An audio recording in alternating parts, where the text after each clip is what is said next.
Why was she the only one awake when the base fell silent? The others had finally collapsed into uneasy rest, some curled in their bunks, others with rifles resting across their laps, helmets still strapped as if sleep might be ambush. The generator hummed low, its pulse cutting through the thin mountain air.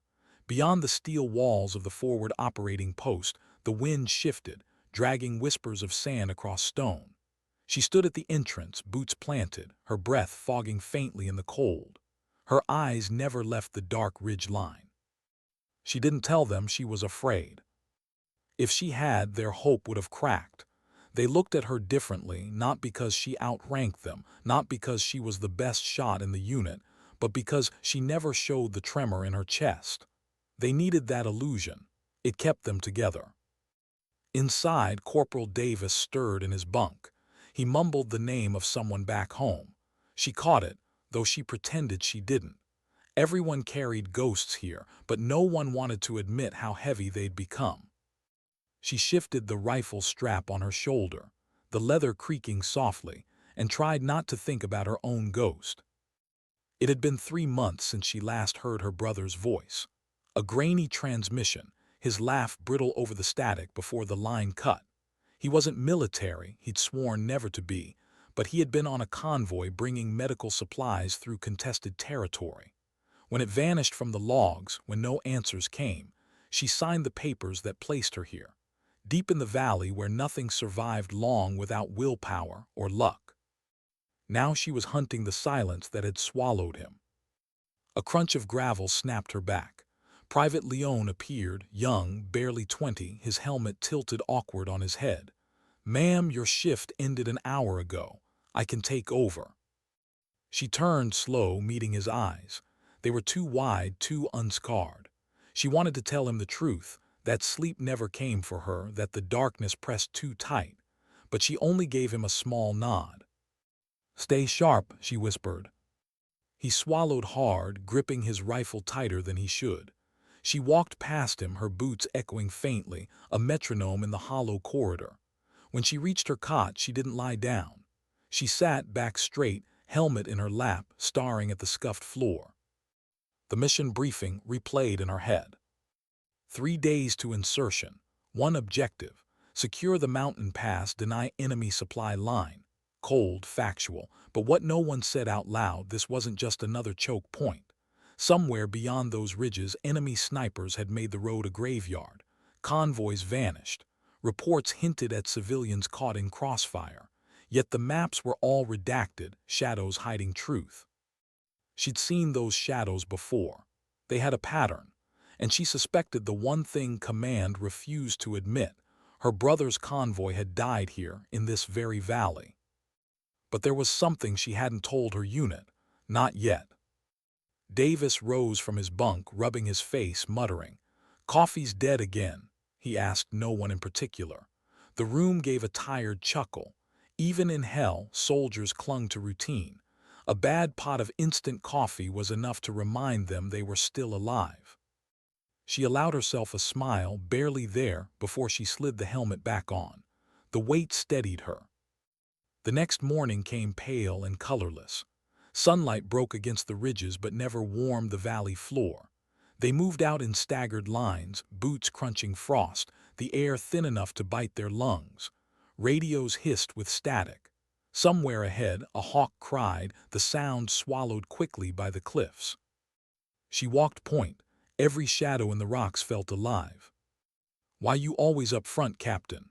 Davis asked once low, as they climbed a narrow path.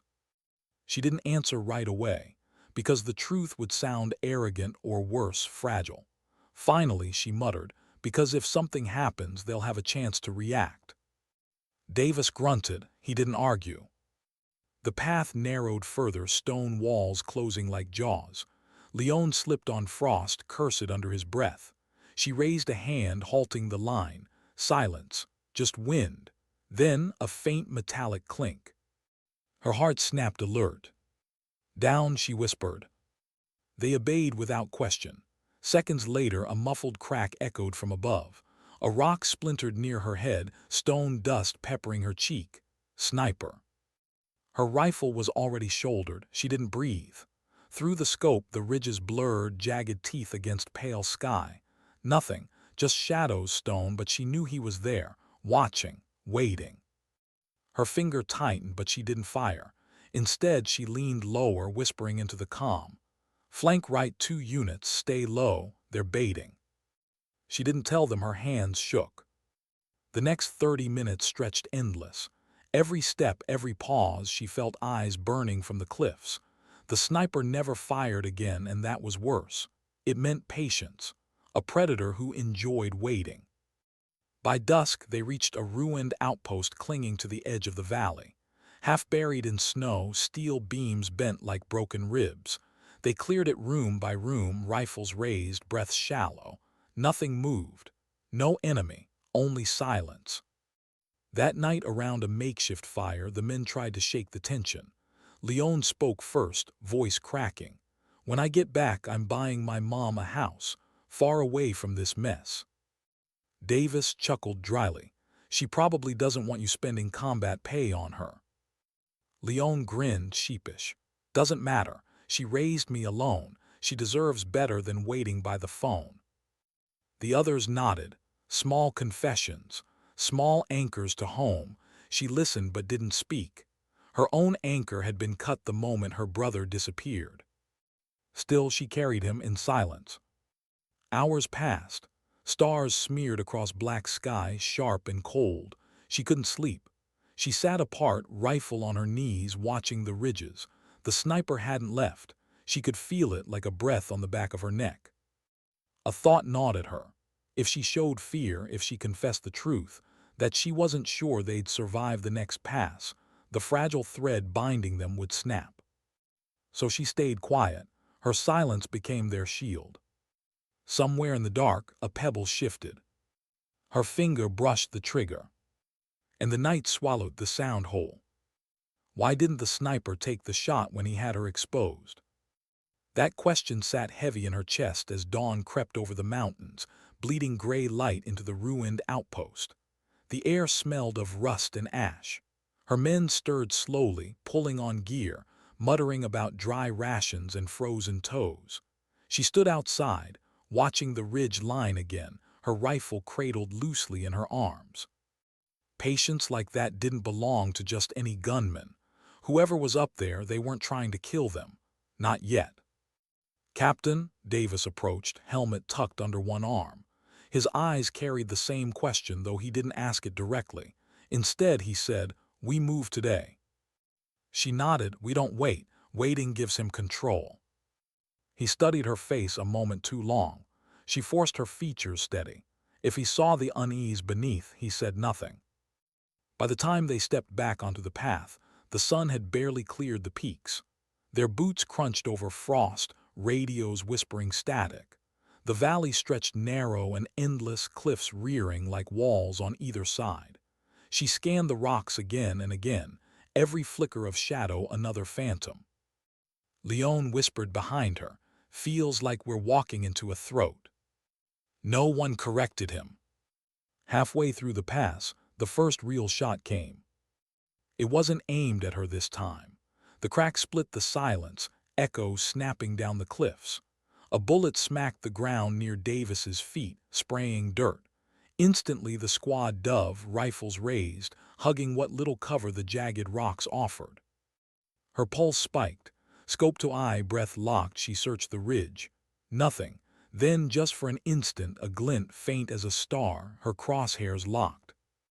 Her finger pressed, almost. And she stopped. Because the angle was wrong. The shot hadn't been meant to hit. It had been meant to move them, herd them. "Hold position," she hissed into the calm. "No return fire, not yet." The squad obeyed, though Leon's breath rasped loud, panicked. Another shot rang out, closer this time. Rock chips stung her cheek. Every instinct screamed to fire back, but something deeper, older, kept her still. The sniper wasn't just trying to kill them.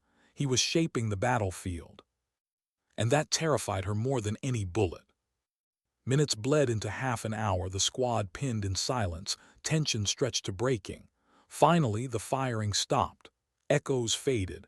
Nothing but the wind remained. Leon swore under his breath. Why he stopped? She didn't answer because she knew. The sniper wanted them restless, exhausted, fear chewing holes in their nerves. She kept her face hard, steady, but inside fear gnawed her too.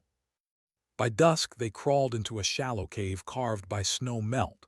No fire this time. They ate in silence, heads low. The squad's eyes flicked to her again and again, searching for some anchor. She gave them what they needed: calm, steady movements, voice even, gaze unwavering. But when Leon finally dozed, cheek against his rifle, she let her hands tremble in the dark. Why hadn't she told them? About her brother. About why she'd volunteered for this valley when no sane soldier wanted it.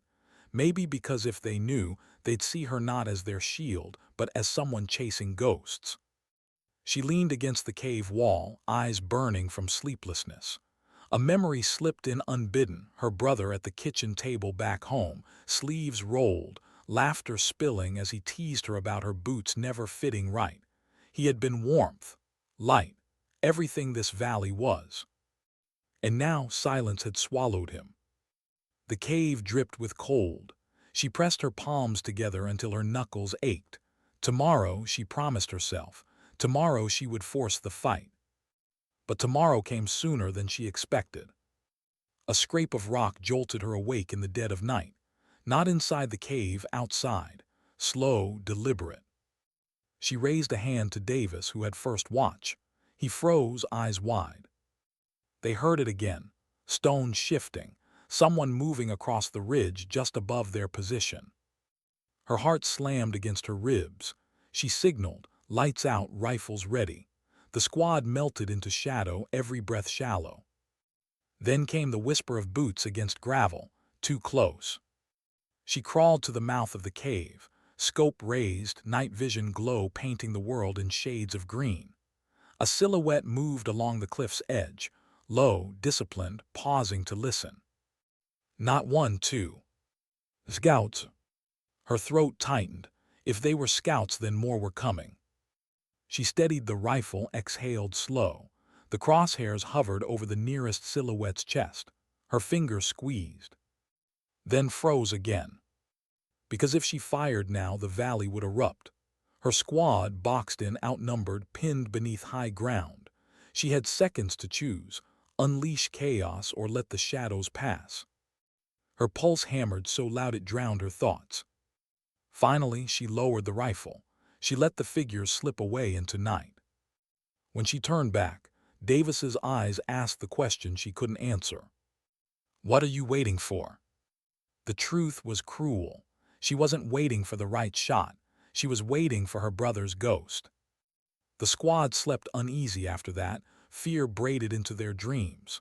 She stayed awake until dawn, her body leaden, her mind sharp with dread.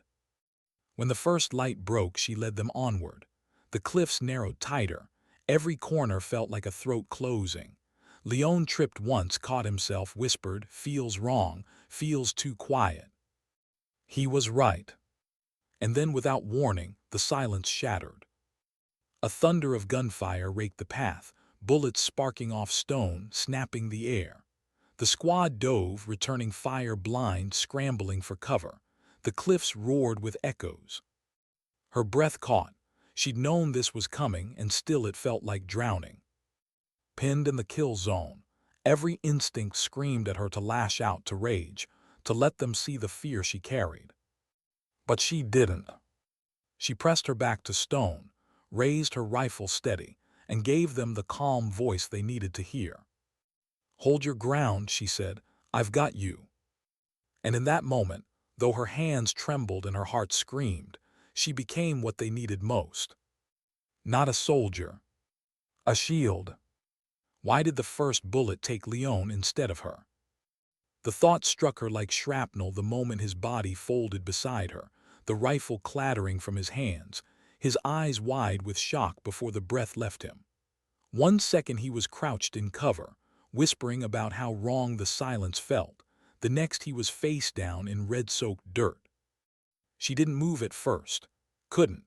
Her scope tracked the ridges above, finger locked on the trigger, but her eyes flicked down once, just once, at the boy who'd wanted nothing more than to buy his mother a house. And then she buried it, because if she let grief surface now, the rest of them would follow him into the ground.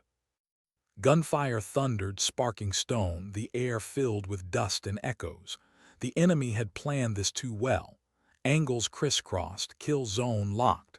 They weren't trying to wipe the squad out in one sweep.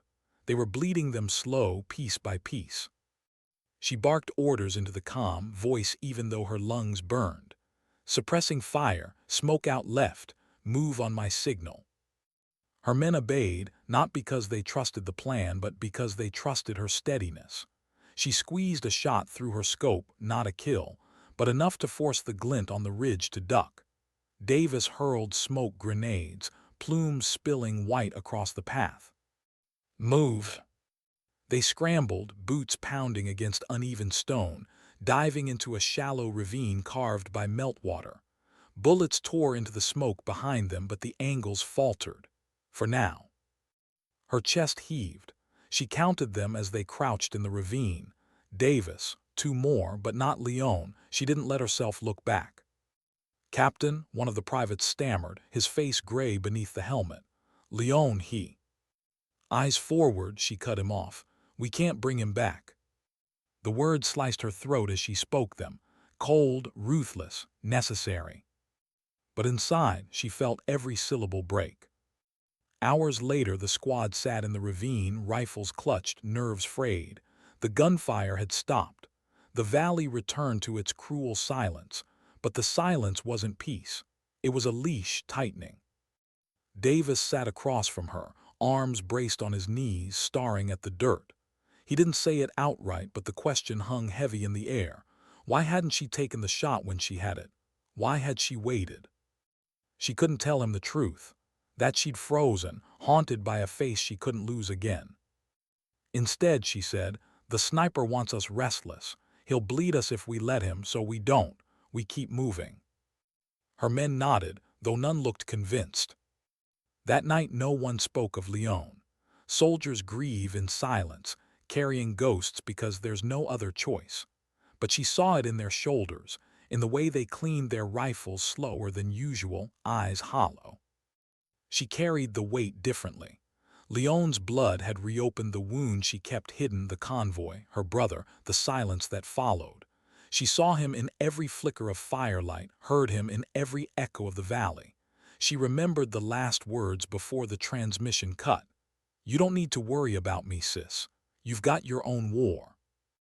And now she wondered, was this valley his grave? Was the sniper above the same shadow that had ended him? The thought chilled her more than the mountain air. At dawn, frost glazed their gear. They moved again, slow and deliberate, hugging the ravine until the path opened onto a plateau. The land stretched barren, scarred by old artillery, skeletal remains of vehicles half buried in snow. Her boots crunched over twisted steel. She paused at a wrecked transport truck, its frame torn open, rust devouring its edges. Something in the tilt of its structure felt familiar, too familiar. Her throat tightened. She ran her glove across the side, wiping frost from faded paint. A number emerged, not random, not generic, a convoy designation. Her brother's convoy. The breath left her chest. Her knees nearly buckled. She reached for the cabin, yanked the bent door.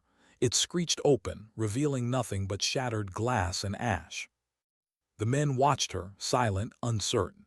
She kept her face stone, but her hands trembled. Captain, Davis asked quietly. She forced air into her lungs. Keep moving, we're exposed here. She didn't let them see the truth, that her brother's fate had just bled from rumor into reality, that this valley had already taken him. They pressed onward, but she felt hollow, as if she were moving through a film reel where the ending had already been written. The sniper's shadow followed, patient, deliberate, always just beyond sight. By dusk, they reached another ridge, jagged rocks stacked like teeth. They dug in, low, exhausted. Davis approached her as she checked the perimeter. You knew, he said simply. Her head snapped toward him. Knew what? That convoy, the wreck, you came here for something else. His voice was low, not accusing, just tired. She wanted to deny it, to hold the mask longer, but the look in his eyes was the same one she saw in the mirror every dawn. She exhaled, sharp and ragged. My brother, he was on that convoy. Silence stretched between them. Wind whistled through the rocks. Finally Davis muttered, then this valley owes you blood. She met his gaze. It's already taken it. For the first time in weeks, she let her face crack, just for a moment, just enough for him to see the weight beneath. But when the others glanced their way, she straightened, mask sealed. That night they huddled against the rocks, shivering, too drained for words. Stars smeared overhead, cold and merciless. She didn't sleep. Every sound scraped her nerves raw. Then just before dawn, a shot split the air. Not aimed at them, a warning. Her heart seized. And in the faint gray light, across the plateau she saw him. A lone figure on the ridge, silhouette sharp against the rising sun, rifle slung, still, watching. The sniper. Her finger brushed her trigger, but she didn't fire. Because something about the stillness told her he wasn't finished. Not yet. And neither was she. Why didn't he fire when he had her in his sights? The sniper's silhouette still burned in her vision as the squad trudged forward at first light, their boots dragging through frost-coated gravel. No shot, no sudden storm of bullets, just that still figure, watching from the ridge, before melting into shadow like smoke. The men muttered quietly as they marched, voices raw with fatigue. Why didn't he take us? He's playing with us. He wants us to break. She didn't join their whispers. She kept her rifle raised, eyes combing the jagged peaks. Inside, though, the questions twisted her gut. Patience like that wasn't cruelty alone. It was intent. He wanted something. And she had the sinking feeling it had everything to do with her. By midday, the sun bled pale light through thin clouds, barely warming the valley. Their rations were low, water filters clogged with silt. Davis called a halt in the shadow of a boulder. The men collapsed onto packs, shoulders sagging, rifles cradled like lifelines. Leon's absence pressed into the circle like a missing limb. No one said his name. She crouched near the edge, scanning the ridges. Her eyes burned from lack of sleep, but she forced herself still. That was her role. If she cracked, so would they. Davis lowered himself beside her, chewing a dry ration bar without appetite. After a long silence, he muttered, "We can't keep this up. Not like this. Supplies won't last, and every step he's there." She didn't look at him. "Then we keep moving until he makes a mistake." "You think he'll make one?" Davis asked. She didn't answer, because she didn't believe it either. The squad moved again, slower now, each step a grind. The cliffs narrowed once more, forcing them into single file. Every sound became suspect, the crack of loose stone, the whine of wind through fissures. At one bend, a raven burst from a crevice, its wings thunderous in the silence. Leon would have cursed, laughed it off. No one laughed now. They camped that night in the skeleton of an old bunker, half-collapsed, the ceiling sagging with rust. The men huddled around a dim chemical lamp, faces hollow. Someone tried to hum a tune, cracked halfway through. Silence swallowed it. She sat apart, rifle across her knees, back pressed against cold steel. Her thoughts drifted to her brother again. She remembered the way he used to fix radios in their father's garage, grease on his hands, a grin under streaks of dust. "Machines talk if you listen right," he used to say. She wondered if he'd screamed when the convoy was hit, or if silence had claimed him before fear had the chance. Her fists clenched. "Captain," Davis said quietly, breaking into her thoughts. He sat across from her, his face a mask of exhaustion. "You can't hold it all, not for them, not for me. If you break, doesn't make you weak." Her jaw tightened. "They need to believe I don't feel it. If they see fear in me, it'll eat them alive." He shook his head slowly. "Fear, already eating us. Difference is you're swallowing it for everyone else." She didn't respond. Words like that were dangerous. If she let them in, she'd unravel. Instead, she whispered, "I don't break in front of them, not ever." And the conversation ended there. Near midnight, the first probing shots came. Not aimed to kill. Just cracks in the dark, ricochets sparking near their bunker, forcing them awake, reminding them he was still there. The men cursed, shifting nervously. One clutched a locket under his shirt. Another muttered a prayer. She stayed crouched at the entrance, rifle steady, eyes scanning the black ridges. Each shot echoed like laughter. She didn't fire back. Not because she couldn't, because that's what he wanted, to drag them into panic, into wasted ammo and shattered nerves. By dawn, the harassment stopped. The men were hollow-eyed, trembling. They moved again, slower than before, dragging themselves across the plateau. Supplies dwindled. A canteen was dropped and cracked, water spilling into dirt. No one spoke. And still, she held her silence like a shield. Late that afternoon, storm clouds began to gather over the peaks. Wind howled down the pass, flinging grit into their eyes. The first flakes of snow hissed against stone, melting on contact. The squad staggered into a gully, barely able to stand against the gale. Snow thickened, swirling, turning the world into shifting white. "This is it," one of the men muttered, voice cracking. "This is how we die, not bullets, just frozen out here." "No," she said firmly, "not here, not like this." But her lips were numb, her fingers stiff. She knew the truth. The storm was as deadly as the sniper. They huddled under an overhang, trying to shield their gear from the wet snow. Her breath misted, shallow, sharp in the cold. And then, through the roar of wind, came another sound. A whistle, thin, shrill, unmistakable. "Incoming!" Down she roared. The mortar shell slammed into the ridge above, rock exploding in a rain of shards. The squad scattered, diving for what little cover the snow-cloaked gully offered. The blast rattled her bones, left her ears ringing. Another whistle. Another blast. The sniper wasn't alone. The ground shook, smoke mixing with snow. Her lungs burned. She dragged a private into cover, pressing him flat.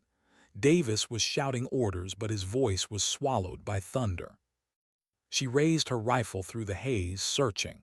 Through drifting smoke and snow, she caught a glimpse movement on the far ridge. Figures, more than one. The sniper had brought friends. Her breath locked. And in that frozen heartbeat, she realized the truth. They weren't meant to survive this valley. This wasn't about the pass. This wasn't about supply lines. This was a trap. Her brother's convoy, Leon, all of it. This valley wasn't just ground to hold. It was a grave. And if she didn't find a way through, they'd be buried with the rest. The storm howled louder. Snow blinded, smoke choked, explosions tore the ridges. Her men clung to the ground, terrified, waiting for her signal. She forced herself upright, exposed against the gale, rifle in hand. Her fear screamed, her lungs froze. But she held it back. Because if she let it out now, they'd all be gone. Her silence became their shield once again. And the storm swallowed them whole. She should have slept, but her eyes stayed open. The base was quiet, except for the low hum of the generators and the occasional cough of a soldier on night watch. Outside, desert winds hissed against the walls, carrying fine sand that found its way into everything: gear, boots, lungs. But what kept her awake wasn't the sand. It was the silence. That thick, suffocating silence that followed after a firefight. The kind that stretched too long. The kind that left room for memory to creep in. She shifted on her cot, eyes locked on the ceiling beams, mind replaying every detail of the last mission. The ambush, the gunfire, the moment she realized that if she didn't hold steady, everyone else would scatter. She hadn't told them yet, not all of it. Not how close she had been to breaking. They thought she was calm, controlled, ice under fire. That was the illusion she had fed them, and it had worked. They had believed in her steadiness, and because of that they hadn't panicked. But the truth. Her hands had trembled beneath the scope. Her pulse had thundered so loud in her ears that it drowned out her own breath. Her fear had been there, loud, relentless, unforgiving. She had buried it, not for herself but for them. Because she knew the moment they saw her break, the line holding them together would snap. And so she became what she had to be, their unseen shield. The one who carried fear in silence, so the others could keep moving forward. She exhaled slowly now, fighting the urge to cry, not from sadness, from exhaustion, from the weight of carrying something invisible, something no one else could see or share. A quiet knock at the tent poles startled her. Still awake. It was Ray's, his voice low, hesitant. She pulled herself upright, brushing hair back from her face. Yeah. He stepped inside, the dim lantern light catching the edge of his tired expression. He looked older tonight, lines deeper, eyes shadowed. He carried 2 mugs of bitter instant coffee, steam curling into the cold night air. "Figured you need this," he said, handing one to her. She accepted it, fingers warming around the tin cup. "Thanks." For a long moment neither spoke. The quiet wasn't awkward. It was heavy, weighted with things they both wanted to say but couldn't. Finally Ray sighed. "Back there you didn't flinch, not once. The team, hell, even we would have lost it if you hadn't stayed locked in." She forced a small smile, though her chest ached with the secret. "That's the job." Ray studied her, really studied her. His gaze wasn't sharp like in the field, it was softer, searching. "No, that's more than the job, you carry us, every damn time." Her throat tightened. She wanted to tell him he was wrong, that she wasn't unshakable, wasn't some iron wall, that she was terrified just like them, that she bled inside every time she had to pretend otherwise. But the words stuck. Because what would happen if she spoke them out loud? If she admitted she wasn't the shield they thought she was? Would the illusion crack? Would their faith shatter? Instead, she lifted the cup, sipped the bitter coffee, and let silence answer for her. Ray's nodded slowly, as if he understood something she hadn't said. He leaned back, resting against the cot across from her. "Funny thing," he murmured. "People think courage means not being afraid, but that's a lie. It's carrying fear so heavy it feels like it'll crush you and still moving anyway. That's what you did." Her eyes stung, but she blinked hard, swallowing the lump in her throat. He didn't stay much longer. Just left the coffee, muttered something about needing sleep, and disappeared into the desert night. When he was gone, she sat there, cup cooling in her hands, heart heavier than before. Because now she knew, at least one of them had seen through her silence. The next day came too soon. Orders arrived at dawn. Another mission, another push deeper into enemy territory. This one was worse, riskier. The kind of assignment that, on paper, looked almost like a suicide run. Retrieve stolen intel, confirm safe extraction routes, hold position until reinforcements could move in. The briefing was tense, voices tight, jokes absent, everyone knew the stakes. She sat in the corner, silent, eyes scanning maps and marked coordinates. On the surface she looked composed, but underneath she felt the weight pressing harder than before. Because something was different this time. This wasn't just about survival. This was about sacrifice. The kind where someone wasn't coming back. And she already suspected who that someone might be. The convoy rolled out at dusk, armored vehicles kicking up dust clouds that painted the sky in fading gold and shadow. Inside the transport, she sat across from Ray's and 2 younger soldiers, their faces pale in the shifting light. One of them, Henderson, clutched his rifle so tight his knuckles had turned white. He couldn't have been more than 21. She remembered being that young, remembered the first time she'd been sent into the field, stomach twisted into knots, pretending to be braver than she was. She leaned forward, voice steady. You'll be fine, just keep your eyes open, trust your training. Henderson nodded quickly, though his fear leaked through in every nervous twitch. Beside him, the other, Yara, sharp-eyed and restless, gave a faint smirk. Easy for you to say, you never look scared. Her chest clenched. Another illusion, another weight. She let out a soft breath, choosing her words carefully. Fear's not the enemy, freezing is. You feel it, but you move anyway. That's what counts. The girl studied her, expression caught between doubt and respect. The moment passed when the convoy halted, engines off, night closing in.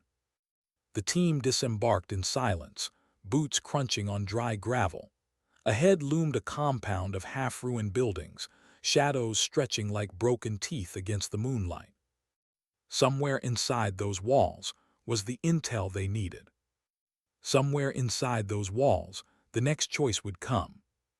She adjusted her rifle, steadied her breath, and stepped forward first. The fear was still there, alive, relentless. But she buried it deep again. Because tonight she would be the shield. No matter the cost. What was waiting in the shadows of that compound? No one spoke it out loud, but the question lingered in every glance, every tightened grip on a rifle, every breath that came too quick in the dark. She raised a hand, the squad froze. Ahead the ruins lay silent, too silent. She lowered to a knee, scanning through her scope. Crumbled walls, collapsed beams, the faint flutter of a torn banner in the night wind. No movement, no lights, no signs of life. But her gut told her otherwise. Places didn't stay this still unless something was watching. She tapped her earpiece.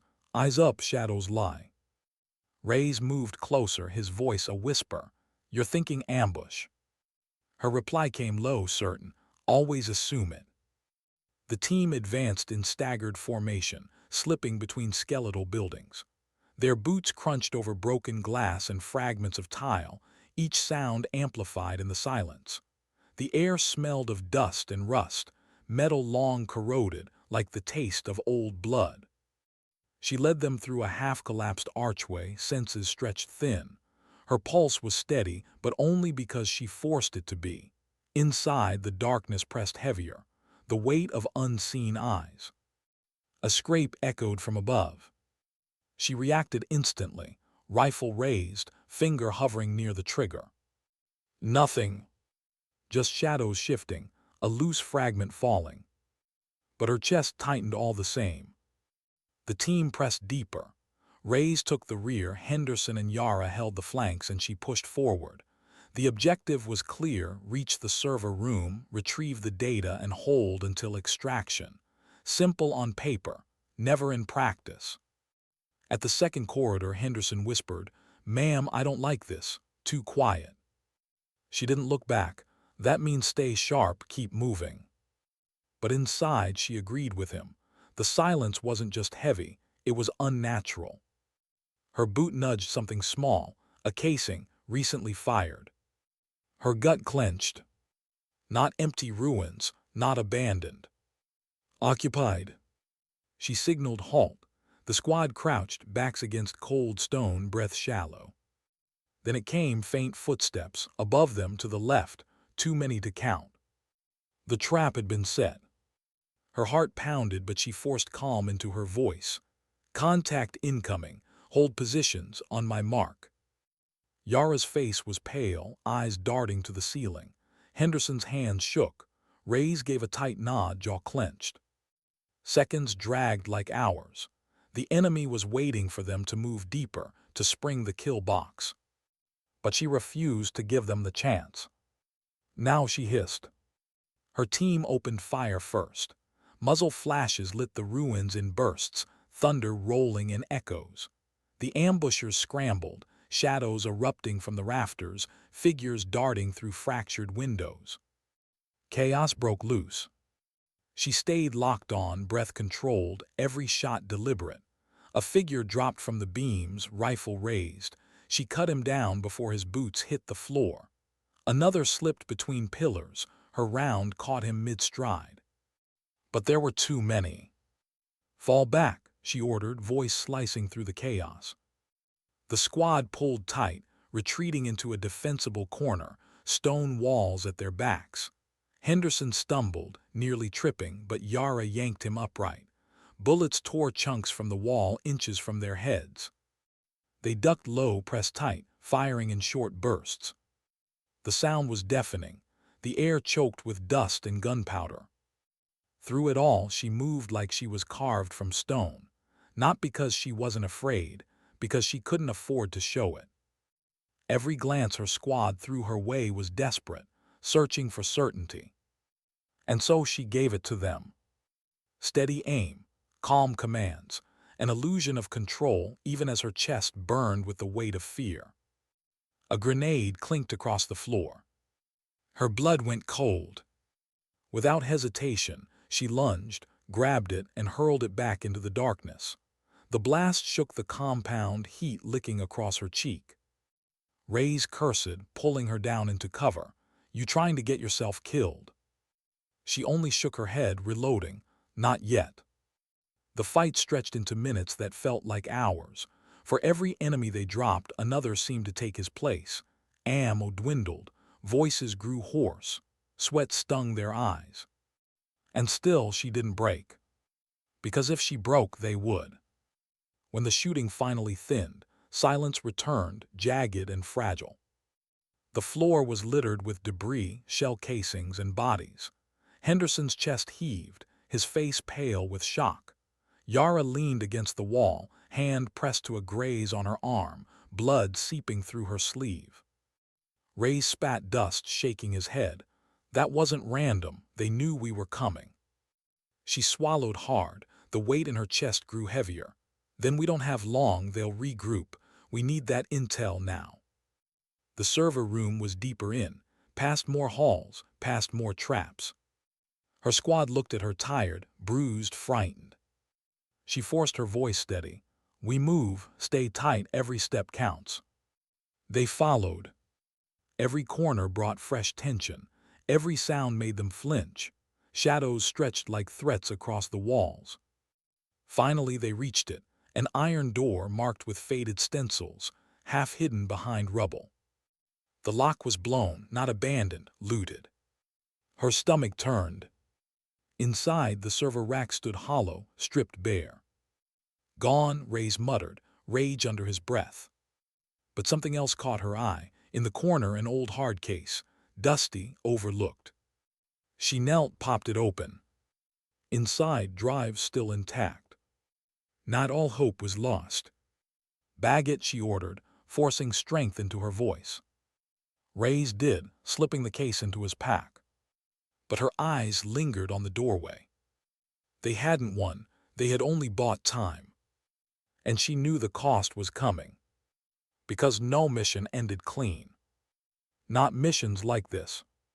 As they prepared to move out, Henderson spoke, his voice small. We almost died back there. The words hung heavy. She looked at him, young, trembling on the edge of breaking. And she knew what he needed wasn't truth, it was belief. So she gave it to him. You didn't die, she said softly. Because you fought, because you didn't freeze. That's what makes the difference. His eyes met hers, a flicker of pride beneath the fear. That was enough. For now, they set out again, deeper into the night, every step carrying the weight of silence, fear, and the knowledge that someone would have to pay the price for survival. And she already knew who it might be. What if the road home was never meant to be safe? That thought pressed on her as they slipped from the compound's ruins and back into the desert night. The hard case with the drive sat heavy in Ray's pack, but the real weight was invisible. They hadn't just woken a hornet's nest, they had ripped it open. The sky above was clear, cold stars burning sharp, too bright, too quiet. It made the silence between them worse. She kept her rifle up, eyes sweeping the ridges that boxed in the valley. Wind whispered across stone, carrying the echo of footsteps that weren't theirs. Something followed, she knew it. The squad moved in tight formation, boots crunching soft gravel. Henderson dragged his pace, exhaustion etched in every step. Yara muttered curses under her breath, pressing a bloodied cloth tighter to her arm. Rays kept glancing back, jaw set hard. Every one of them was fraying, and it was her job to hold the pieces together. She whispered, "Keep low, shadows, not silhouettes." They crouched instinctively, hugging the jagged rocks for cover. She could feel their fear in every movement, their eyes darting to her for silent confirmation. The weight pressed harder. If she faltered, even once, they would unravel. A sudden crack split the night, the whine of a shot tearing too close. "Contact," Rays hissed. They dove behind boulders as gunfire erupted from the ridge. Muzzle flashes sparked like lightning in the dark, thunder chasing them a breath later. Bullets shattered stone inches from her head. Pinned. She pressed her cheek to the dirt, heart slamming against her ribs. Then slowly she rose onto one knee, rifle steadied. The squad needed her calm, needed her to be the one who didn't break. Through her scope she caught glimpses, figures moving fast, disciplined. Not raiders, soldiers, hunting them. She fired, one down, shifted. Another, her breath controlled, her hands steady. Rays shouted over the din, "We can't stay here." She already knew. Staying meant being buried under the ridge. Moving meant exposure. She chose exposure. "On my mark," she barked, voice sharp enough to cut through fear. "We run, stick to shadows, do not stop." 3 breaths. Go. They bolted from cover, weaving through rocks as bullets rained down. Dust plumed. Henderson stumbled but pushed on, Yara dragging him by the collar. Rays fired bursts, covering their flank. She stayed last, always last. Rifle snapping back in controlled bursts, her body the wall between chaos and her squad. Her lungs burned, her muscles screamed. Fear clawed at the edges of her mind. But she buried it, because her fear had no place here. Her silence was their shield. They slid into a gully, scrambling low as the ridge fire faltered. For a moment, just a moment, they could breathe. Henderson collapsed to his knees, coughing dust, eyes wide. We're dead, aren't we?" His voice cracked, boyish, too young to carry this kind of terror. She crouched beside him, grabbing his shoulder, firm, grounding. "Not tonight," she said. Her voice was steady, not because she believed it, but because he needed to. Rays crouched across from her, eyes grim. "They're tracking us, we won't outrun them." She knew. The terrain stretched ahead, miles of open valley before extraction. Too far, too exposed. Someone would have to stay. Someone would have to make noise, draw fire, give the others a chance. Her chest tightened. The answer was already there. But she didn't speak it, not yet. Instead, she nodded to Rays. "We move in twos, I'll cover the rear." He frowned, reading the unspoken weight in her tone. "No, we rotate." "Negative," she snapped, sharper than she meant. Then softer, "They look at me when they're breaking, not you, that's the difference." Rays's jaw worked. He didn't argue again. They moved. Each step felt heavier, the distance stretching like punishment. She could hear the pursuit behind them, the low calls of coordination, the disciplined bursts of gunfire chasing closer. Henderson tripped again, face pale with exhaustion. Yara pulled him up, whispering harsh encouragement.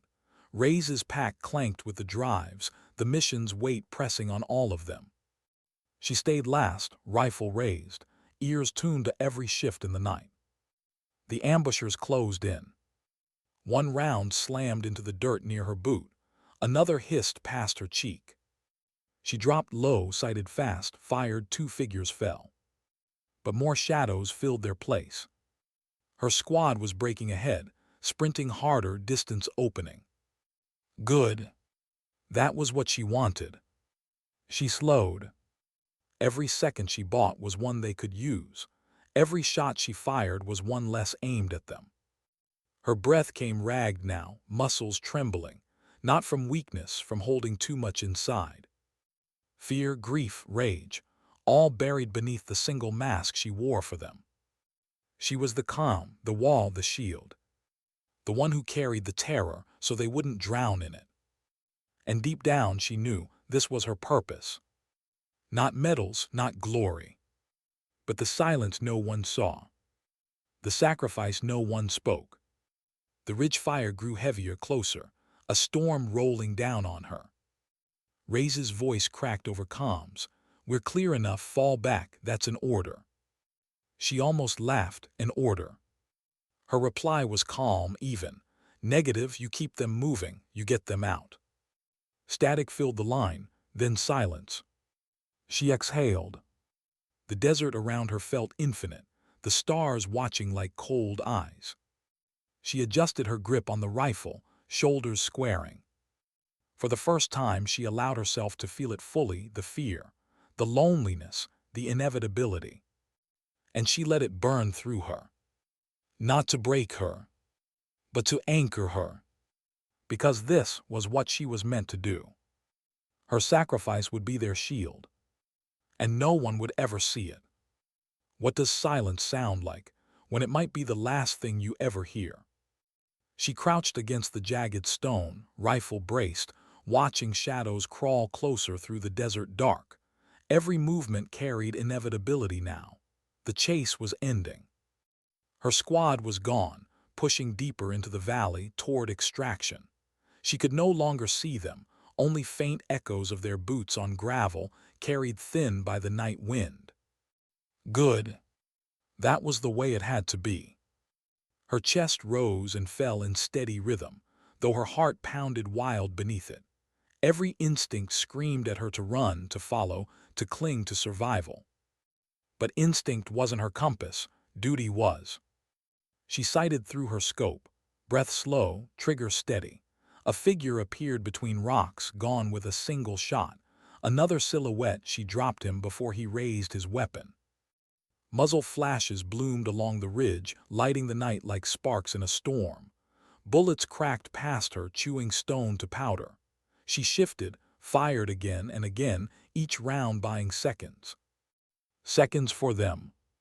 Her mind flickered, unbidden to the night before. The silence. The coffee Ray's had left her, his words about courage carrying fear like a weight.